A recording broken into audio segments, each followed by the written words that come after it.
पूरी दुनिया में इस समय कुल मिलाकर 193 देश हैं, जिनमें से भारत शायद इकलौता ऐसा देश होगा जहां बहुसंख्यक आबादी के अस्तित्व को लेकर एक नई बहस छिड़ गई है। अकेला देश है भारत जहां पर बहुसंख्यक हिंदू भी खतरे में आ गए हैं और पूरी दुनिया में ऐसा कोई देश नहीं है। आप देख लीजिए, जो देश इस्लाम को मानने वाले देश हैं, जो इस्लामिक देश हैं, वहां पर इस्लाम खतरे में नहीं है, वहां के मुसलमान खतरे में नहीं है।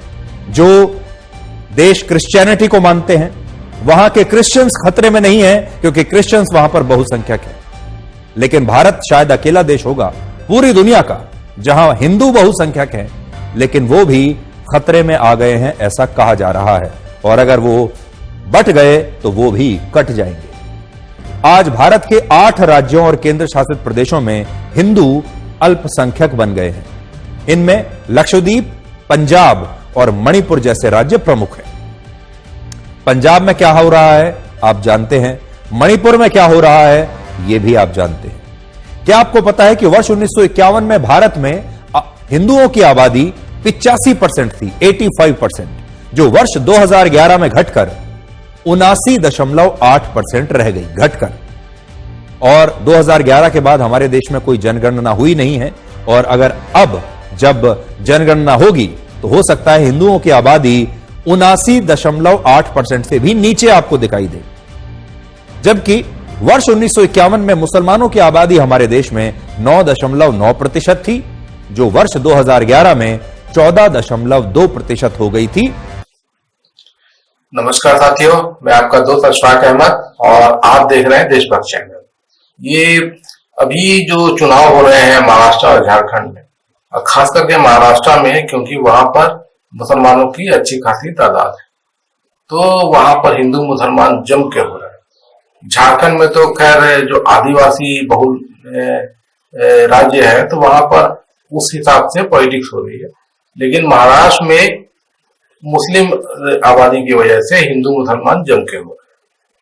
तो ये देखिए किस तरह का बात कर रहे हैं, जैसे कि आदित्यनाथ बोल रहे हैं कि बटोगे तो कटोगे, और फिर अनाप शनाप फिगर दे रहे हैं कि हिंदुओं की आबादी जो है वो कम होती जा रही है, मुसलमानों की आबादी बढ़ती जा रही है। और ये जितने भी मुद्दे हैं वो सब मुद्दे जो है वो कुछ मायने ही नहीं रखते हैं। अब जैसे कि मुद्दे क्या क्या हैं, तो मोदी जी की वजह से महंगाई, क्योंकि मोदी जी ने इतना टैक्स लाद दिया हर चीज पे कि हर चीज महंगा हो गया। तो आप देखिए पेट्रोल पे जहां यूपीए 3.25 रुपए टैक्स लिया करती थी पर लीटर, मोदी जी 33 रुपये पर लीटर टैक्स लाद दिए। डीजल पे भी वैसे ही लादे हुए हैं। सिलेंडर का भी वही हाल है। सिलेंडर जहां 400 रुपया मिलता था सब्सिडी के बाद में, अब कितना मिल रहा है, 1100 रुपया उसको ऊपर हो गया है। तो ये इतनी महंगाई, बाहर चीज जैसे खाने पीने की चीज से लेके, अब जैसे कि आप ब्रेड खरीदते हो, कुछ मार्केट में जितना भी मतलब दुकान से आप सामान खरीदते हो, उस सब पे मोदी जी ने टैक्स लगा दिया है ना। तो टैक्स लगा दिया है कितना, बहुत ज्यादा। तो उसकी वजह से हर चीज महंगा हो गया। तो इसकी मांग कौन झेल रहा है, तो सबसे ज्यादा तो गरीब आदमी झेलेगा ना, क्योंकि अमीर जो है उसके लिए फर्क नहीं पड़ता है, उसके पास तो अफराद पैसे हैं। तो अगर कोई दाम इधर खाने पीने की चीज की या जरूरी चीज की उसमें 20% का भी इजाफा हो जाए, उसको फर्क नहीं पड़ता है। लेकिन गरीब को तो बहुत ज्यादा मार पड़ती है ना।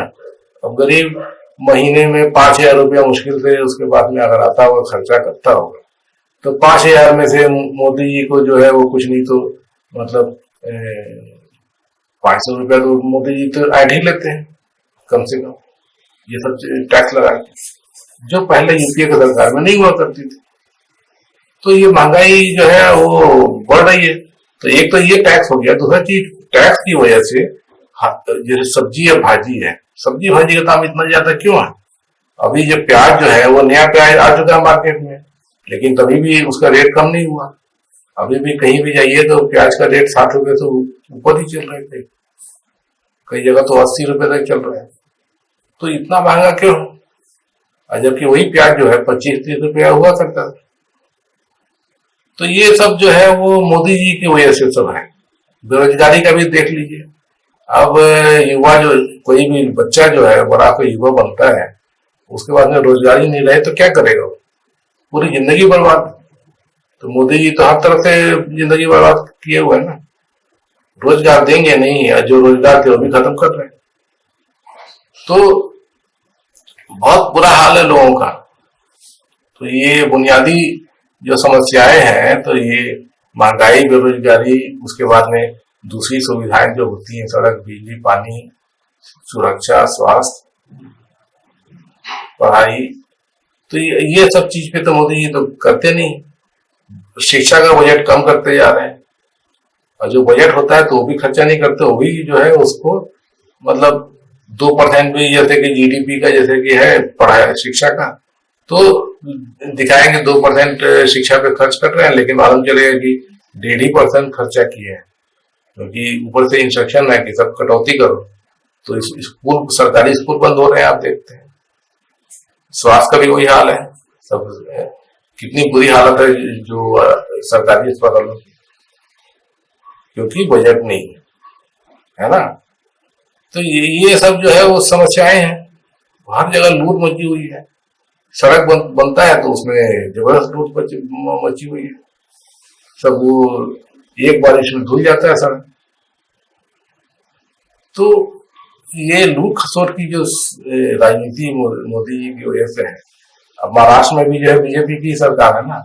अब बीजेपी की सरकार भी कैसे है, तो इसमें एकनाथ शिंदे जो है उनके ऊपर पहले जब उद्धव ठाकरे की सरकार थी, तो मोदी जी ने ऐसे लोगों को पकड़ लिया कि जो टूट सकते हैं। तो एकनाथ शिंदे थे, तो उनके ऊपर में 13-14 ईडी के केस लगा दिए, अब वो टूटे। उसके बाद में अजीत पवार है, उनके ऊपर भी केस लगाए हुए थे, वो भी टूट गए। तो शरद पवार की पार्टी एनसीपी और उद्धव ठाकरे की पार्टी शिवसेना, दोनों टूट गए और मोदी जी की सरकार बन गई महाराष्ट्र में। तो वहां पे मलाई खा रहे हैं इन लोग, जिनको भ्रष्टाचारी बोलते थे मोदी जी, वो सब मुख्यमंत्री, उप मुख्यमंत्री बने हुए हैं ना। अजीत पवार को क्या बोलते थे, 70,000 करोड़ का घोटाला किया, और उसी आदमी को गले लगा रहे हैं। तो अब ऐसे लोग जो है वो सत्ता में रहेंगे तो घोटाले करेंगे ना। तो वही हालत है, महाराष्ट्र की हालत बहुत खराब है। तो ये सब जो बुनियादी समस्याएं बड़ी बड़ी महाराष्ट्र में हो गई है, वो सब पे काम नहीं होना है। किस चीज पे हो रहा है, तो हिंदू मुसलमान।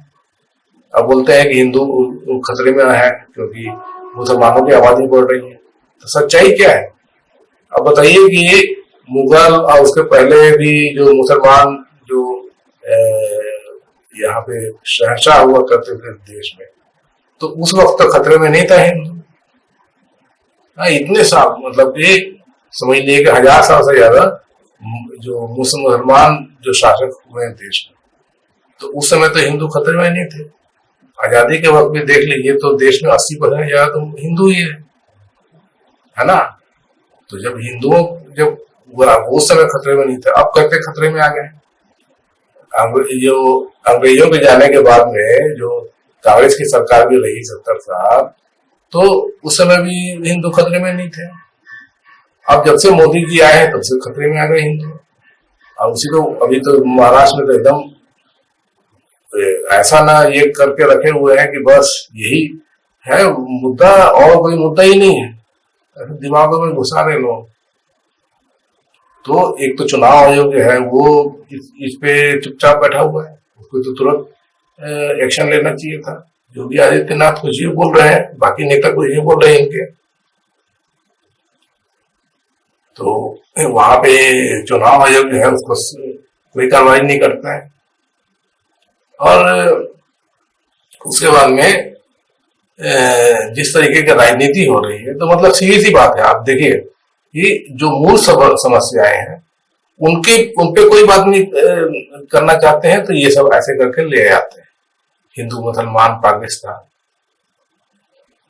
तो जनता भी वैसे बेवकूफ तो नहीं होती है, समझदारी होती है, तो समझदारी से ही फैसला करेगी। और इसकी बानगी ये भी है कि जो महाराष्ट्र के बड़े नेताओं में जो अजीत पवार है, जो मोदी जी के साथी, मतलब बीजेपी की सरकार के साथ में चला रहे हैं, तो वो बोल रहे हैं कि महाराष्ट्र में ये सब चीज चलता नहीं है, हिंदू मुसलमान नहीं चलेगा। अब वोट भी होगा तभी मालूम चलेगा कि हिंदू मुसलमान कितना चलता है। ये तो मतलब हद कर दिया है इतना, सिर्फ हिंदू मुसलमान। अरे काम की बात तो करते नहीं हो, सब भ्रष्टाचार करके भरे हुए रोजगार का भी जो है, क्यों इतना बेरोजगारी देश में है? क्योंकि मोदी जी सरकारी उपक्रम बेचते जा रहे हैं, सरकारी नौकरियां भरते नहीं है और नए जो है सरकारी को न बनाते हैं न कुछ करते हैं। प्राइवेट सेक्टर में भी जो है इन्वेस्टमेंट कम होते जा रहा है, क्योंकि मोदी जी की पॉलिसी ऐसी है कि वो हर जगह घूस ही होना चाहिए, चंदा दो धंधा लो, और अगर कोई चंदा देने को तैयार नहीं है तो ईडी सीबीआई आईटी जाएगी और हफ्ता लेके आएगी। तो सब भाग गए, जो भी पैसा लगाने वाले लोग थे, कोई आता नहीं है, और इसीलिए प्राइवेट सेक्टर में इन्वेस्टमेंट नहीं है तो प्राइवेट सेक्टर में जॉब भी नहीं है, इसीलिए नौकरियां जो है वो कम होती जा रही है। तो देश में तो नौकरियां खतरे में है, हिंदू सचमुच में खतरे में है, क्योंकि मोदी जी की वजह से। मोदी जी अगर नहीं हो और कांग्रेस की सरकार हो, तो कांग्रेस तो कर रही है ना, कांग्रेस जो गारंटियां बताती है तो उसमें रोजगार है, महंगाई कम करना है, टैक्स कम करना है, और उसके बाद में जो आरक्षण की का भी जो मुद्दा है वो भी बड़ा मुद्दा है, क्योंकि मोदी जी आरक्षण खत्म करते जा रहे हैं ना। ये जो नौकरियां नहीं भरते मोदी, किस लिए नहीं भरते हैं? क्योंकि उसमें आरक्षण देना पड़ जाएगा।